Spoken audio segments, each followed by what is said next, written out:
You worry about your heart. You track your blood pressure. You do puzzles to keep your brain sharp. You focus on your diet, try to get enough sleep, and you see your doctor for checkups. But what if the real secret to staying active, mobile, and independent as you get older is something you think about far less? What if the key to aging well is right there at the end of your legs, a part of your body you probably hide in socks and shoes and mostly ignore? For so many of us, the single biggest mistake we make for our long-term health is overlooking the very foundation of our body, our feet.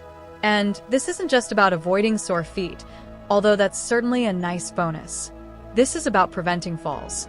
This is about keeping the ability to walk to the store, play with your grandkids, travel, and live life on your own terms. Ignoring your feet isn't a small oversight. It can be the first domino to fall, leading to a loss of mobility, confidence, and the freedom we all want to keep. As someone who has spent years helping people regain mobility and build strength from the ground up, I've seen it time and again. The clients who are the most robust, resilient, and confident in their movement are often the ones who have maintained healthy, functional feet. Today, I'm going to show you why your feet are so critical to aging well.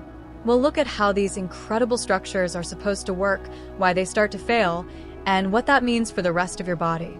Most importantly, I'm going to share the number one secret to how your feet can help you age well, a simple 3-part framework.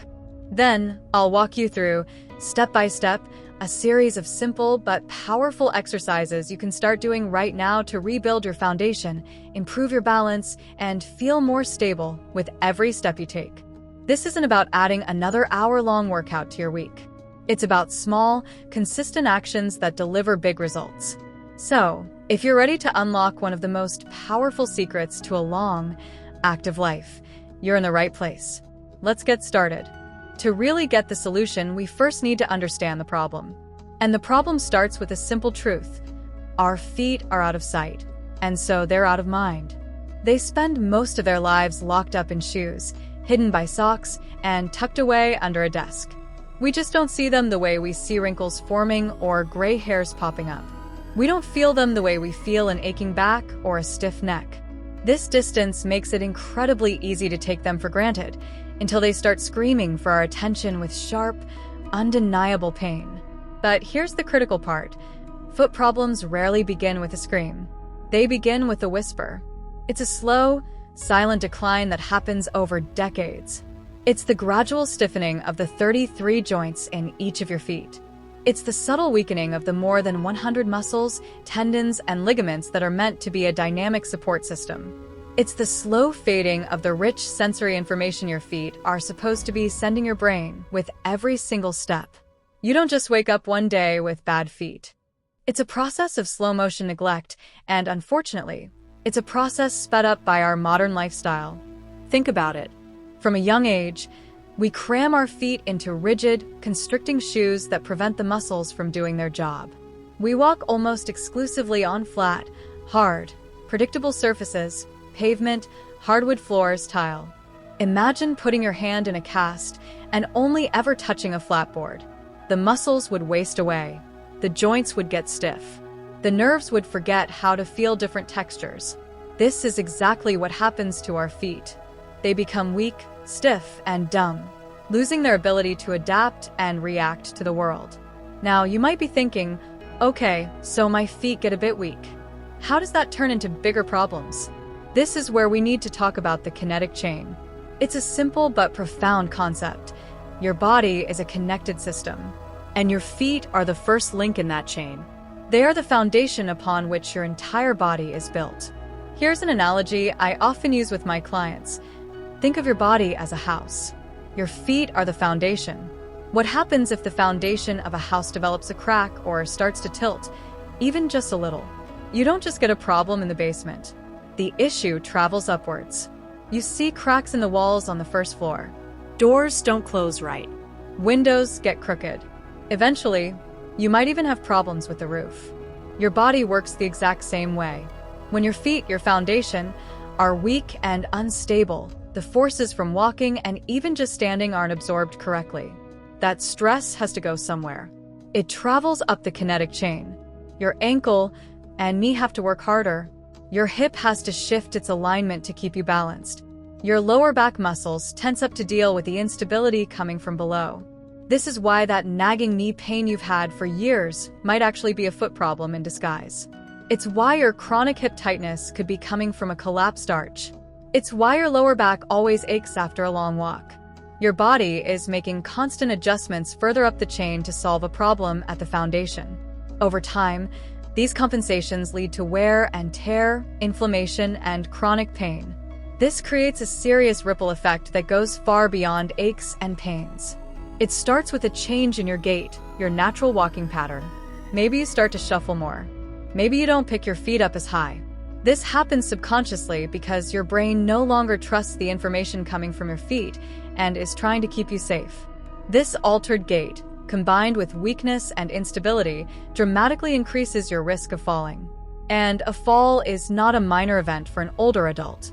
More than 1 in 4 people over 65 fall each year, and falling once actually doubles your chances of falling again.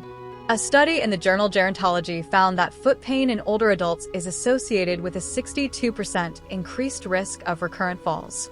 These falls are a leading cause of serious injuries, like hip fractures and brain injuries, that can steal a person's independence in an instant. The fear of falling then creates its own vicious cycle. You start to hesitate. You avoid uneven ground. You turn down walks with friends, and you stop doing hobbies you once loved. Your world starts to shrink. This leads to more muscle weakness, more stiffness, and poor balance, which, of course, only increases your risk of falling even more. It can lead to social isolation, a loss of confidence, and a loss of the very independence we all value so much. Studies have clearly shown that foot problems have a significant negative impact on a person's quality of life, affecting everything from their general health to their social life. So, you see, this isn't just about your feet. It's about your whole life. It's about your ability to stay active and engaged in your own world. The whispers of neglect in your feet can grow into a roar of consequences for your entire body. But the good news, the really wonderful news, is that it is almost never too late to reverse this process. And that starts with understanding the secret to what makes a healthy foot. Now that we understand the problem, let's get to the solution. This is the aha moment. The secret to turning your feet from a liability into your greatest asset for aging well isn't a single magic exercise or some expensive gadget. It is a simple, powerful framework built on 3 pillars. When you understand and work on these 3 pillars, you are systematically rebuilding your feet to be the strong, responsive, and stable foundation they were meant to be. These 3 pillars are mobility, strength, and sensation. Let's break each one down. Pillar 1. Mobility and flexibility. The first pillar is mobility. Your foot and ankle are an architectural marvel with 26 bones, 33 joints, and over 100 muscles, tendons, and ligaments. It's designed to be an adaptable, mobile structure. This mobility is essential for absorbing shock. When you take a step, your foot should be able to roll inward and flatten slightly to dissipate the impact forces that would otherwise shoot straight up into your knees and hips. However, as we age, and especially after decades locked in stiff shoes, those 33 joints start to lose their range of motion. They get stiff. Instead of a mobile shock absorber, your foot starts to act more like a rigid block of wood. When this happens, it can no longer manage the forces of walking. That shock travels up and jars your ankles, knees, and back. Stiffness is the enemy of a healthy foot. Restoring mobility is the first step to letting your foot function as the brilliant shock absorber it was born to be. Pillar 2. Strength and stability. The second pillar is strength. This is probably the most overlooked part of foot health. We think about strengthening our biceps or our core, but we almost never think about strengthening our feet. Your feet have 2 kinds of muscles, extrinsic and intrinsic. Extrinsic muscles are the larger ones in your lower leg that control the big movements. But more importantly, you have intrinsic muscles. These are the small muscles that start and end entirely within the foot itself. Think of them as the core of your foot. These small but mighty muscles support your arches and provide stability. When they are strong, they act like a dynamic support system, controlling the shape of your foot with every step. They are absolutely essential for balance. When these muscles are weak, which is incredibly common, your foot becomes unstable. The arch can collapse, leading to problems like plantar fasciitis and bunions. Without strong intrinsic muscles, your foot can't provide a firm platform to push off from, meaning you lose power when you walk and your balance suffers. Building strength in these tiny muscles makes the entire system more stable, powerful, and resilient. Pillar 3. Sensation and proprioception. The third and final pillar is sensation, or what we in the movement world call proprioception. This might be the most fascinating and critical pillar of all. Proprioception is often called our sixth sense. It's your brain's ability to know where your body parts are in space without you having to look at them. Close your eyes and touch your finger to your nose. That's proprioception. The soles of your feet are packed with nerve endings. They're sensory organs designed to constantly gather information about the ground, its texture, its angle, its stability, and send that information in a lightning-fast feedback loop to your brain. This allows your brain to make tiny, instant adjustments in your muscles to keep you balanced. As we get older, or from a lifetime of wearing thick, cushioned shoes, this sensory feedback can get dull. The communication line between your feet and your brain becomes fuzzy. Your brain is no longer getting clear, reliable information about what's happening at ground level. Walking with poor proprioception is like trying to walk on a pair of thick pillows. You feel unsteady and hesitant. Your brain can't make the rapid adjustments needed to correct your balance if you step on an uneven paving stone. This is a primary driver of falls in older adults. Waking up the nerves in your feet and sharpening that brain-foot connection is fundamental to improving your balance and preventing falls. It allows you to move through the world with confidence. So there you have it. The secret isn't one thing, but three: mobility, strength, and sensation. By addressing these three pillars, you're creating a foundation that is flexible enough to absorb shock, strong enough to provide stable support, and smart enough to keep you balanced. Now, let's get to the practical part: how you can start improving all three pillars today. All right, this is where theory becomes practice. We're now going to walk through 10 simple but incredibly effective exercises that target our three pillars. Remember, the goal here is gentle, consistent work, not pushing into pain. Listen to your body. You'll want a sturdy chair for most of these, and for a couple, a small towel and a ball, like a tennis ball, will be useful. Let's begin with our first pillar: unlocking those stiff joints. Part A: restoring mobility and flexibility. Exercise 1. The ankle alphabet. This is a fantastic way to gently improve the full range of motion in your ankle. How to do it: sit comfortably in a chair with your back supported. Extend one leg out in front of you so your foot is off the floor. Now imagine your big toe is a pen. Using your whole foot and ankle, write the alphabet in the air. Start with a big capital, then a B, and so on. What you should feel: the movement should come from your ankle, not your knee or hip. Try to make the letters as large and crisp as you can. You might notice some stiffness or clicking. That's totally normal. It's just information, showing you where you're restricted. Why it works: this exercise forces your ankle to move through every possible plane of motion. It lubricates the joint and gently begins to improve its mobility. How many? Go through the full alphabet with one foot, then switch and do the same with the other. Exercise 2. Toe yoga, toe splays and lifts. Our toes spend most of their lives squished together in shoes. This exercise wakes them up and helps them move independently. How to do it: sit in your chair and place your feet flat on the floor. Keep your heel and the ball of your foot planted.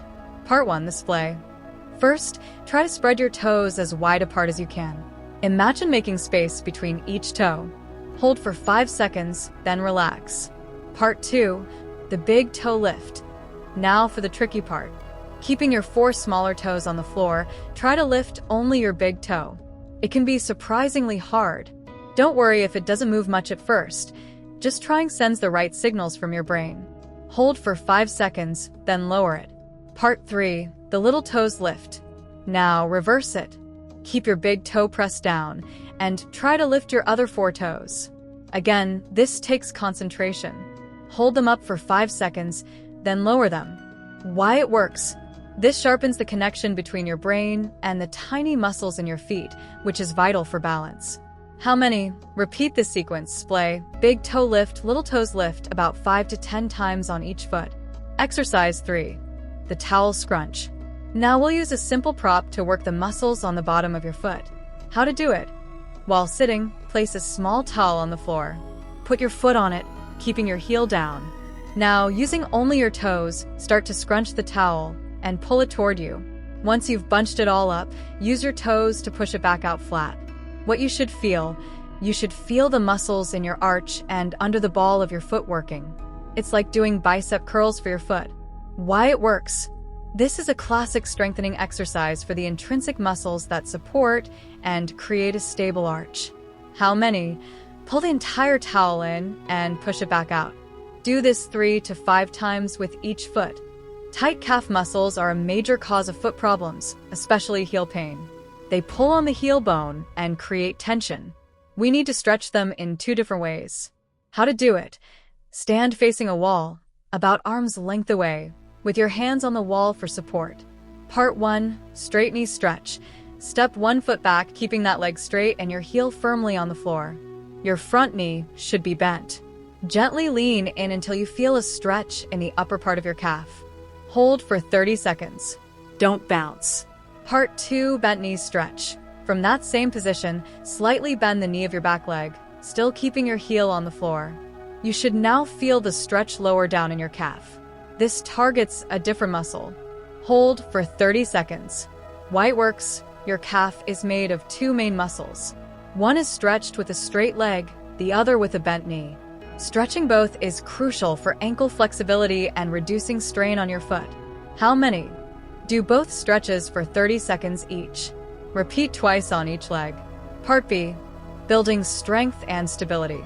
Now that we've mobilized the feet, it's time to build strength and create a truly stable foundation. Exercise 5, the short foot exercise, arch doming. If you do only one strengthening exercise for your feet, make it this one. It's the best one for targeting the core muscles that support your arch. How to do it? Sit in your chair with your feet flat on the floor. The goal is to shorten your foot by lifting your arch without curling your toes. Your toes should stay flat and relaxed. What you should feel. This is a subtle movement. You're trying to feel the muscles deep in your arch contract, almost like you're suctioning your arch up off the floor. Put a finger under your arch to feel it lift. Don't get frustrated. Just thinking about the movement is beneficial at first. Why it works? This directly isolates and strengthens the muscles that form your main arch. A stronger arch means better shock absorption and more stability. How many? Try to hold the contraction for 5 to 10 seconds, then relax. Repeat 10 times on each foot. Once you master it sitting, you can try it while standing. Exercise 6, supported heel raises. This classic exercise strengthens the entire support system for your foot and ankle. How to do it? Stand behind a sturdy chair, holding on for balance. With your feet hip-width apart, slowly rise up onto the balls of your feet, lifting your heels as high as you can. Hold for a moment at the top. Then, slowly and with control, lower your heels back down. The slow lowering is just as important as the lift. What you should feel. You'll feel your calf muscles working, but also pay attention to how the muscles in your arch work to keep your foot from rolling in or out. Why it works? This builds power for walking and improves overall ankle stability. How many? Aim for 2 sets of 10 to 15 high-quality repetitions. Exercise 7, toe and heel walking. This turns a simple walk across the room into a powerful strengthening exercise. How to do it?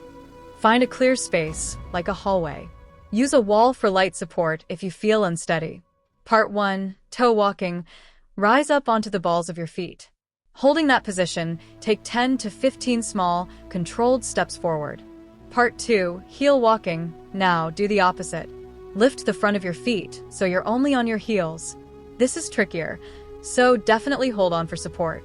Take 10 to 15 small steps forward. Why it works? Toe walking strengthens your calves and foot muscles. Heel walking strengthens the muscles on the front of your shin, which are crucial for lifting your foot to prevent tripping. How many? Walk the length of a room on your toes, and then walk back on your heels. Repeat this 2 to 3 times. Part C, enhancing sensation and proprioception. We've worked on mobility and strength. Now we need to wake up the conversation between your feet and your brain.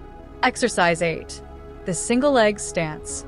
This is the gold standard for balance training. It directly challenges your proprioceptive system. How to do it? Stand in front of your kitchen counter or a sturdy table. Shift your weight onto one leg. Slowly lift the other foot off the ground. Your goal is simply to balance. Progression. Start by holding on with both hands. As you get more confident, progress to your fingertips, then one hand, then one fingertip. The goal is to balance for 30 seconds without holding on at all. To make it even harder, try closing your eyes for just a second or two, but only if you feel very safe and can grab on easily. Why it works. Standing on one leg forces all the nerves in your standing foot and all the stabilizing muscles in your ankle and hip to work overtime to keep you upright. This sharpens that foot-to-brain feedback loop like nothing else. How many? Aim to hold for 30 seconds on each leg. Do this a couple of times on each side every day. Brushing your teeth is a perfect time to practice this. Exercise 9. Textured surface stimulation. Our feet are starved for sensory input. This exercise is like a feast for the nerves on the soles of your feet. How to do it? This one is simple. Safely in your home, spend a few minutes walking barefoot on different textures. You could use a fluffy bath mat, a yoga mat, a folded blanket, or a patch of grass in your yard if you know it's safe. What to focus on? As you walk, pay close attention to the sensations. How does the carpet feel compared to the tile? Make it a mindful practice of feeling the ground.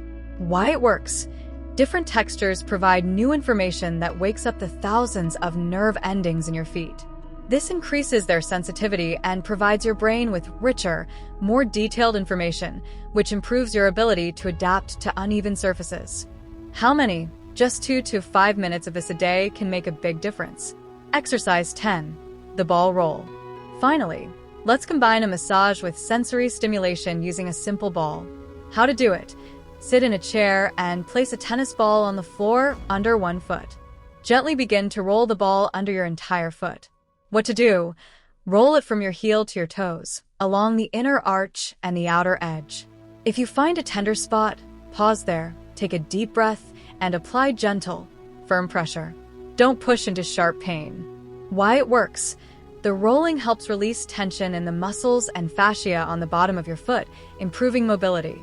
At the same time, the pressure is a powerful sensory input that stimulates the nerves, waking up that proprioceptive system. It's a 2-for-1 benefit. How many?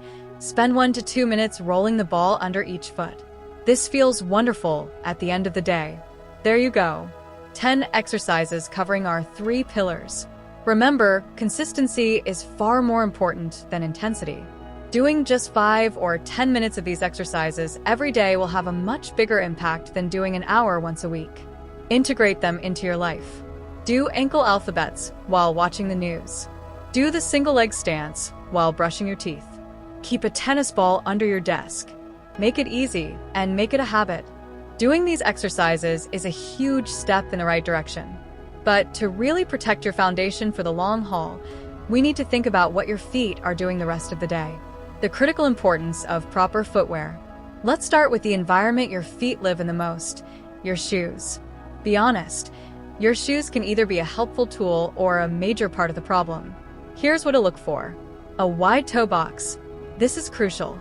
The front of your shoe should be wide enough for your toes to spread out naturally. If your toes are squished into a point, you're setting yourself up for problems like bunions and hammer toes. Support and cushioning. Look for shoes with good arch support and cushioning to help absorb impact. Just be wary of too much cushioning, as it can numb the feedback from the ground. It's a balance. A non-slip sole. This seems obvious, but it's a critical safety feature. Check the tread. A good grip can be the difference between a confident step and a dangerous slip. A proper fit. Foot size can change as we age. It's a great idea to have your feet measured every couple of years. Try on shoes in the afternoon since feet tend to swell a bit. Make sure there's about a thumb's width of space between your longest toe and the end of the shoe. Avoid going barefoot in risky places while safe barefoot time at home is great. Always wear shoes outdoors to protect your feet from cuts, scrapes, and infections. Simple daily habits for healthy feet. Beyond shoes, a few simple daily habits can make a world of difference. Daily foot inspection. Make it a habit after you shower or before bed to take 30 seconds and just look at your feet. Check the tops, bottoms, and between the toes for cuts, redness, or swelling. This is especially critical for anyone with diabetes or nerve issues. Wash and dry thoroughly. Wash your feet daily, but the most important part is drying them completely, especially between the toes. Trapped moisture is a breeding ground for fungus. Moisturize, but strategically. Aging skin gets drier, which can lead to painful cracks. Apply a good moisturizer to the tops and bottoms of your feet, but avoid putting lotion between your toes. Mindful walking. The next time you're walking, just for a moment, pay attention. Are you landing heavily on your heel? Are you pushing off evenly? Bringing a little awareness to how you walk can help you correct inefficient patterns. Safe barefoot time. As we discussed, our feet need stimulation. Spending time barefoot in a safe, clean indoor environment lets the muscles work naturally and the nerves feel the floor. Think of it as letting your feet out of their cages for a little while each day. By combining the exercises with smarter daily choices, you create a complete system of care for your feet. You're not just fixing a problem, you're building a new relationship with your body's foundation. Recap and encouragement. We've covered a lot of ground today. We started by uncovering a simple truth. Neglecting your feet is one of the biggest mistakes you can make for your long-term mobility. We demystified the secret to foot health by breaking it down into 3 pillars. Mobility, to keep your feet flexible. Strength, to build a stable base. And sensation, to sharpen the vital brain-foot connection that governs your balance. And most importantly, you now have a toolkit of 10 practical exercises that you can start using today to rebuild your foundation. From the ankle alphabet to the single leg stance, each one is an investment in your future self. I want to leave you with this one thought. Your body has an incredible capacity to adapt and heal, no matter your age. It is never too late to start. You don't need to become a fitness fanatic. The power is in consistency. A small, steady effort of just 5 to 10 minutes a day caring for your feet will compound over time, paying huge dividends in your stability, your confidence, and your ability to keep doing the things you love. You are in control. You have the power to rebuild your foundation. Don't let your feet be an afterthought any longer. Start treating them like the precious asset they are, the very secret to a long, active, and well-lived life. Call to action and conclusion. If you found this helpful and you're ready to take control of your health from the ground up, please give this video a thumbs up. It really helps this information reach more people who need it. And for more practical content on how to stay strong and mobile at any age, make sure you hit that subscribe button. Now, I have a question for you. Which one of these exercises are you going to try first? Or maybe you have a favorite foot exercise that has worked for you. Please share it with our community in the comments below.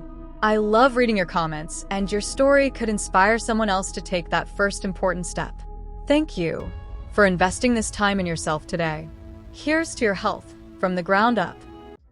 Thanks for watching. Hit the bell icon for the daily updates. Please do like, subscribe, and share with your friends.